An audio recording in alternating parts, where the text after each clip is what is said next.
Good morning student, सबको नमस्ते, सर्वेभ्यो नमो नमः।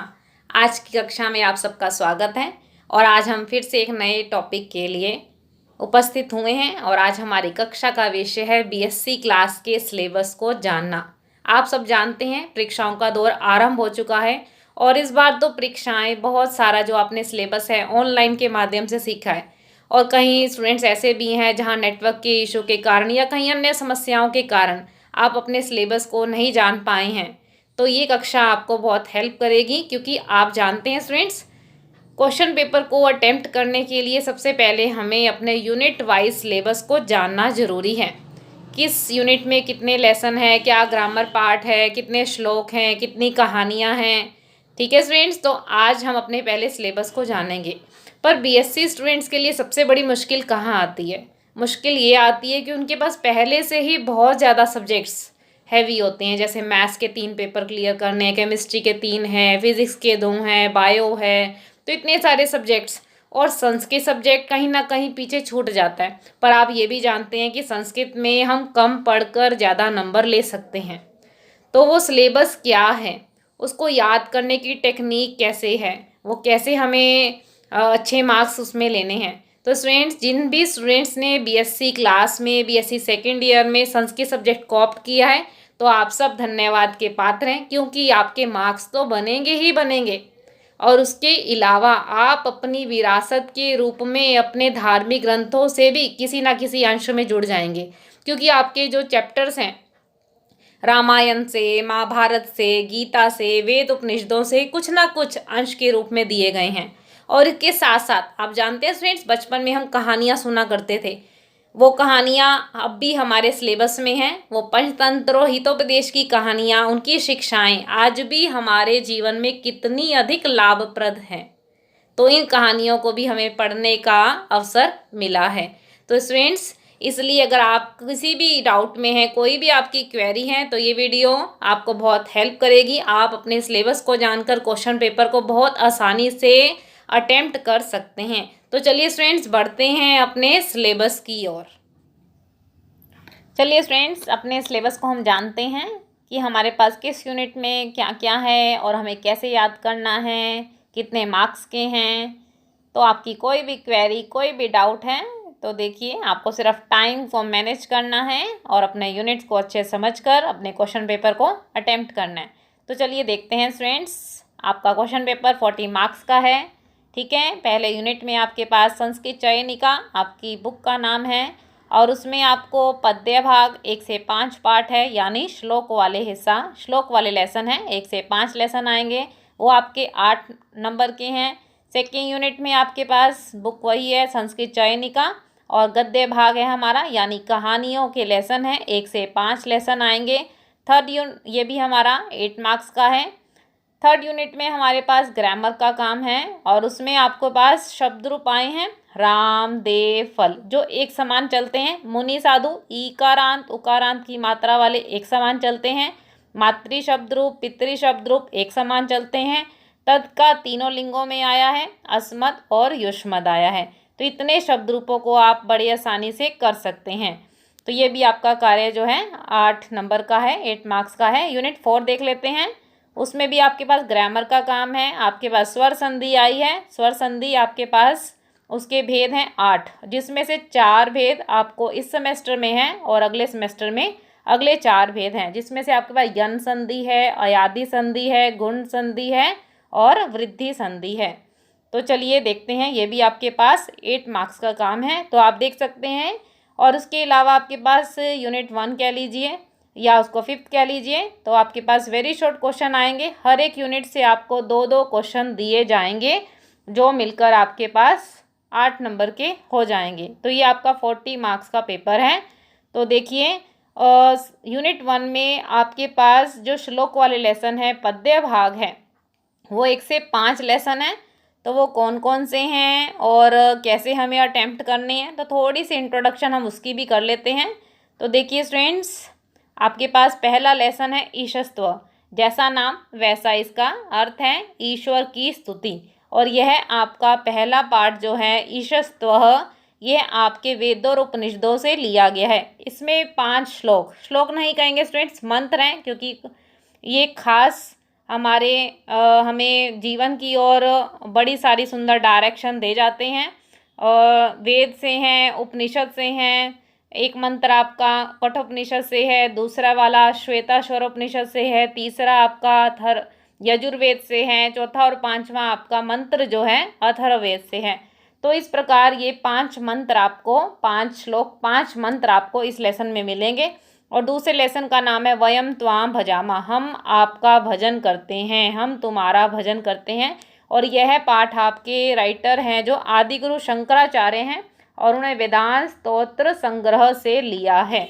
और तीसरा लेसन है हमारा धर्मज्ञ राम, धर्म के ज्ञाता राम, जैसा नाम है तो आपको पता चल रहा होगा ये रामायण के पाठ से लिया गया है। रामायण के 7 कांड हैं, और हमारे पास ये रामायण के रचयिता कौन है जानते हैं ना आप सभी स्टूडेंट्स, महर्षि वाल्मीकि हैं। महर्षि वाल्मीकि द्वारा रचित रामायण के ये दूसरा कांड है अयोध्या कांड, वहाँ से ये लेसन आपको दिया गया है। इसमें मंथरा और कैकेयी की आपसी बातचीत है, जिसमें मंथरा जो है कैकेयी को अनेक प्रकार से राम के विरुद्ध, राम के राज्याभिषेक होने के विरुद्ध भड़काने का कार्य करती है, किंतु जो कैकेयी हैं वह राम की प्रशंसा कर रही है कि राम ही योग्य हैं युवराज बनने के। तो इस लेसन के 7 श्लोकों में आप इनको पढ़ेंगे। 4th लेसन है हमारा साधु व्रतमचर, और यह भी पाठ आपका महर्षि वाल्मीकि द्वारा रचित रामायण से लिया गया है, और यह हमारा पाठ है सुंदरकांड से। और इसमें जो घटना है वह है सीता माँ की और रावण की घटना है, कि रावण अनेक प्रकार से प्रताड़ित करता है, प्रलोभन देता है सीता माँ को, परंतु सीता माँ भी फटकारते हुए कि एक पुरुष को दूसरी स्त्री के प्रति जो है गलत दृष्टि नहीं रखनी चाहिए। तो ऐसे श्लोकों को हमें पढ़ने का अवसर मिलेगा। और 5th लेसन हमारा विभीषणस्य विलाप, जैसा इसका नाम है तो वैसे ही आपको पता चल रहा है कि रावण की मृत्यु हो चुकी है और उसका भाई विभीषण जो है विलाप कर रहा है, रो रहा है। पहले 10 श्लोकों में आपको विभीषण की हृदय की स्थिति, उसकी व्यथा, उसकी पीड़ा आपको दिखेगी श्लोकों में, और उसके बाद के जो श्लोक हैं आखिरी 10 श्लोक, उसमें भगवान राम जो है विभीषण को सांत्वना देते हुए दिखेंगे। यह भी आपका पाठ रामायण से है, महर्षि वाल्मीकि द्वारा रचित है, और यह हमारा पाठ है युद्ध कांड से। तो इस प्रकार देखिए स्टूडेंट, 3rd लेसन, 4th और 5th आपके पास रामायण से है। रामायण के अलग अलग कांडों से हैं, अलग अलग इनकी स्थितियां हैं। तो आप देख लीजिए, इसको अच्छे से याद कीजिए, क्योंकि ये आपको प्रसंग में भी काम आएगा और आपके पास वेरी शॉर्ट क्वेश्चन में भी आपको काम आएगा। और संस्कृत को अच्छे से पढ़ने के लिए आपको क्या करना है, थोड़ा सा लिखकर अभ्यास करना है कि कहाँ पे हलंत विसर्ग का प्रयोग करना है। तो अगला आगे बढ़ते हैं स्टूडेंट्स। आगे हमारे पास जो यूनिट 2 में गद्य भाग हैं, उसमें हमारे पास 1 से 5 लेसन है, यानी कहानियों वाले लेसन भी आपको 5 नंबर के आएंगे। तो देख लेते हैं, उसको भी एक बार हम डिस्कस करते हैं कि हमारे पास पहला लेसन क्या है। हमारे पास पहला लेसन है अनुशासन। आप सब जानते हैं हमारी लाइफ में डिसिप्लिन का कितना अधिक महत्व है ना, कि एक व्यक्ति के जीवन में अनुशासित, अपने स्वयं को अनुशासित करना होगा, तभी जो है हम जीवन को सही डायरेक्शन दे सकते हैं। यह लेसन हमारा उपनिषद से है, वो भी हमारा है तैत्तिरीय उपनिषद। उसके 3 अध्याय या फिर 3 वल्लियाँ हैं, जिसमें से पहली वल्ली है हमारे पास शिक्षावल्ली। तो यह लेसन हमारे कि जब एक बालक जो है अपनी विद्या अध्ययन की प्राप्ति के लिए गुरुकुल में जाता है, जब उसका अध्ययन समाप्त हो जाता है और उसके पश्चात वह अगले आश्रम यानी गृहस्थ आश्रम की ओर बढ़ता है, तो उसके जीवन के लिए क्या कर्तव्य हैं, क्या करना चाहिए, किस प्रकार करना चाहिए और क्या नहीं करना चाहिए। तो ऐसे बहुत सारे सुंदर संदेश आपको अनुशासनम लेसन में पढ़ने को मिलेंगे। और दूसरा लेसन है हमारा सद्वृत्तम, और यह लेसन हमारी अच्छी स्वास्थ्य के लिए दिया गया है कि क्या हमें अपने आप को फिट रखना है, किस प्रकार किन नियमों का पालन करना है, खाने पीने हर चीज़ के बारे में आपको यहाँ पर पता चलेगा। और यह लेसन हमारा आचार्य चरक ने लिखा है और चरक संहिता से लिखा है। तो देख लीजिए, नेक्स्ट लेसन हमारा है बुद्धिर्यस्य बलम तस्य। कि जिसके पास बुद्धि है वही वास्तविक बल वाला है। कहने का तात्पर्य यह है कि हम किसी के शरीर की बनावट को देखकर हम बुद्धिमान नहीं कह सकते, क्योंकि यहाँ पे जो कहानी है वो है खरगोश और शेर की है, जिसमें भासुरक शेर है और खरगोश नन्हा सा जो अपने बुद्धि के बल पर बलवान कहलाता है। तो ये कहानी पढ़ने का हमें अवसर मिला है और इसके रचयिता आपके पास है पंडित विष्णु शर्मा और उन्होंने ये कहानी पंचतंत्र से ली है। नेक्स्ट 4th लेसन है हमारा नीलवर्ण श्रृंगाल, नीले रंग का गीदड़। तो ये कहानी हमें बताती है, इसकी शिक्षा हमें है कि जो व्यक्ति अपनों को छोड़कर दूसरों को अपना बना लेते हैं तो उनका क्या होता है, विनाश ही होता है। और यह कहानी भी पंडित विष्णु शर्मा ने लिखी है, पंचतंत्र से उद्धृत है। और आपका 5th लेसन है शशकस्य चातुर्यम, खरगोश की चतुराई। इसमें भी खरगोशों की चतुराई दिखाई गई है कि किसी जब मुसीबत में कोई व्यक्ति फंस जाता है और किसी बड़े व्यक्ति का नाम ले लेता है तो वह उस मुसीबत से, उस मुश्किल से बाहर निकल जाता है। और यह लेसन आपका नारायण पंडित द्वारा रचित हितोपदेश से लिया गया है। इस प्रकार यह आपकी कहानियाँ, जिसमें से पहला आपका तैत्तिरीय उपनिषद से है, ये दूसरा आपका स्वास्थ्य संबंधी है और तीसरा और चौथा और पांचवा ये हमारी कहानियाँ हैं।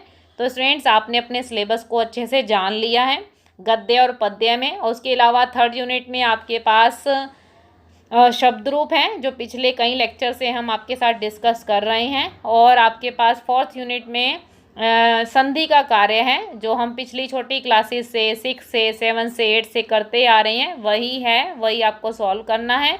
तो स्टूडेंट्स, मिलते हैं नई कक्षा में नए टॉपिक के साथ। आपने बड़े धैर्य के साथ इस कक्षा को अटेंड किया, आप सब का बहुत बहुत धन्यवाद।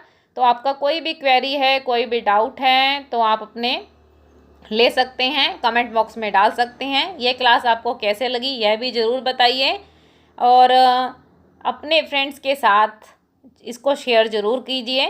और नई अपडेट्स को प्राप्त करने के लिए इस चैनल को सब्सक्राइब ज़रूर करें। फ्रेंड्स, मिलते हैं फिर नई अपडेट्स के साथ, नए टीचिंग मटेरियल के साथ। तब तक के लिए सबको नमस्ते, नमो नमः।